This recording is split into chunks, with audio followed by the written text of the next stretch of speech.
I can see that. But also another thing to bring up would be this. This could be a pretty decent paper topic too.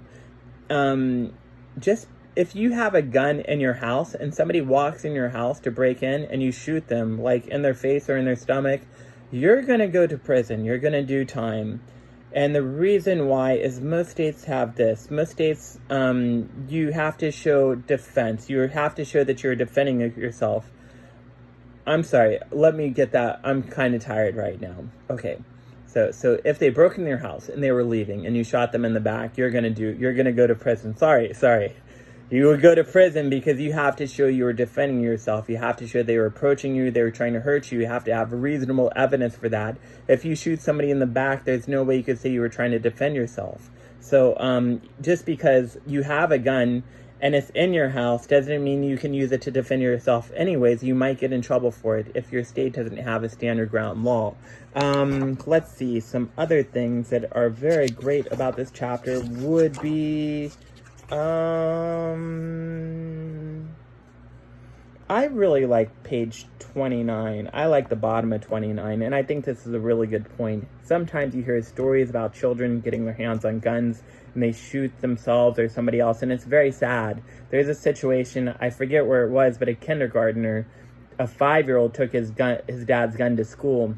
He was in a cafeteria. The gun fell out of his pocket, fell on the ground, actually shot him and somebody else. These are horrible stories to hear.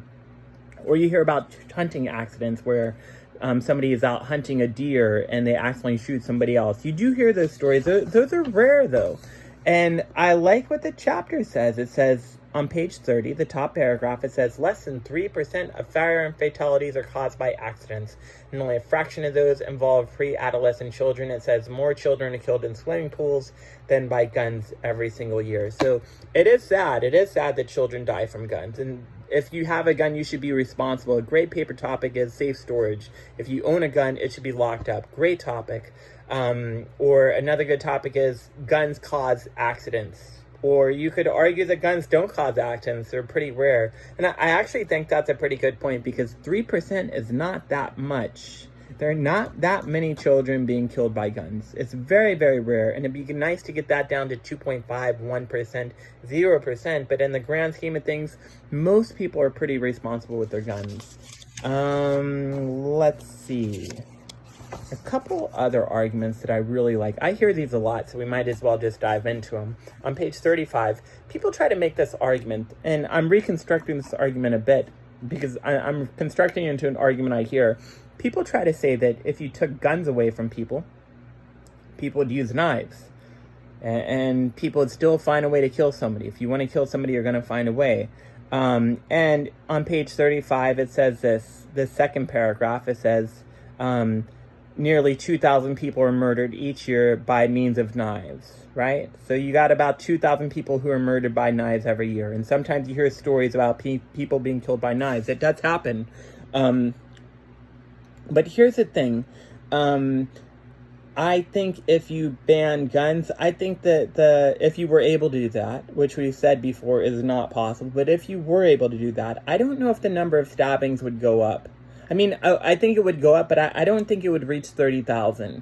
And the reason why is kind of a morbid topic, but if you're going to stab somebody, you have to get really close to them. And killing somebody is very hard. It's not easy to kill somebody with a knife. You have to get very, very close, which is scary. So if you're stabbing somebody and you miss and now they have the knife, they could stab you. And another thing about a gun is it just makes it so much easier. You could shoot a gun. You could shoot somebody from 500 yards away with a gun. You could never do that with a knife. You'd have to be an NFL quarterback and still not even be able to throw a knife 500 yards and kill somebody. So I think that guns just make it easier to kill people. And some people say, well, cars kill people. You have 40,000 people being killed by cars every year, but it's very rarely that you hear somebody killing somebody with a car intentionally. Yes, you had a situation in D.C. where somebody tried to run over senators at a baseball game. You had that story. You had France where people were running people over. But those stories are pretty rare. Most people, those cars happen by accident. And the other thing to say is that, a couple things. One would be, I think it takes a lot of audacity to try to hit somebody with a car, because if you miss, and then you might run into a building and kill yourself. So I think there's risk there. There's less risk with a gun. Another thing is, you could hear a car coming, you could see a car coming. And I know there's a lot of variables there, but a car is a lot bigger than a bullet. You could see it coming. You have a chance to move, where a gun, you don't have any time to move. And let's not forget that DMV says that driving is a privilege. If you continue to drive recklessly, they're going to take your car away. We don't have that with guns so much. So I do think that guns are the ultimate form of defense. They're the ultimate murder weapon, and I think that's true. And here's something else to say about knives. We have a lot of laws on knives. So, for example, you can't own a stiletto. You can't own a switchblade. You can't own certain types of knives. You can't carry around a knife that is bigger than, I think, 2 inches. So it's interesting. We have a lot of legislation on knives, but we don't have nearly the same amount of legislation on knives as we do on guns. I find that very interesting. I really like pages 36 and 37, where they talk about this. So Bill Clinton, when he was president, he tried to ban assault weapons. And he banned assault weapons because he was saying they look scary. So big military-looking guns like AR-15s, M14s, AK-47s. They were trying to ban these types of guns because they look scary. And the author does a really good job of saying you cannot ban a gun because it looks scary. It just doesn't make any sense.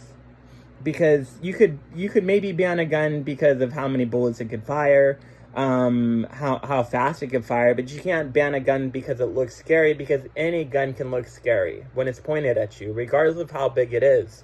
So I like his idea that that you can't ban guns because they look scary. That's not a good enough reason.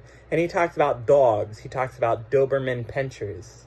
And so he said that a Doberman Pinscher with a pointy ear versus a floppy ear, it still has the same capacity to do damage, regardless of what it looks like. And the same is with guns. You can't ban a tiny gun, a Derringer pistol, which is one of the smallest guns, can look really scary when it's pointed at you. So I like that argument. I think that's completely legitimate. And another thing people say, and I want to clarify, There are several types of guns. There's an automatic. And automatic works like this, where it's kind of like a video game, where you pull the trigger and the gun fires for as long as you hold the trigger.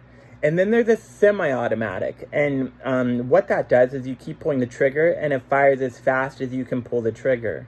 Now, to own an automatic weapon in this country is hard. Very, very hard. They've banned them, and we'll talk about that later.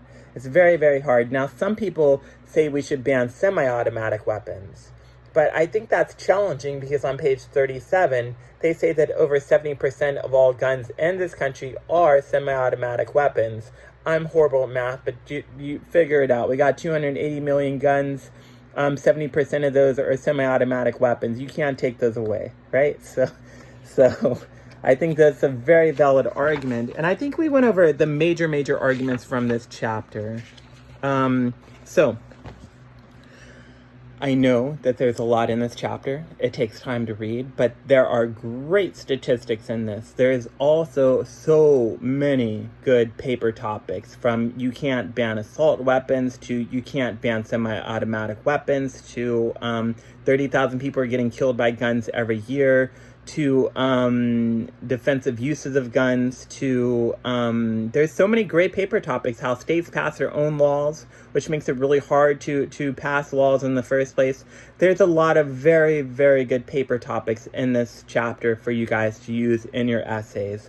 And also be aware that chapter 3, which we're going to read for next week, and 4, chapter 3 is long, but it's going to have a lot of good statistics for you guys to use for your paper. Okay, so I hope this helps.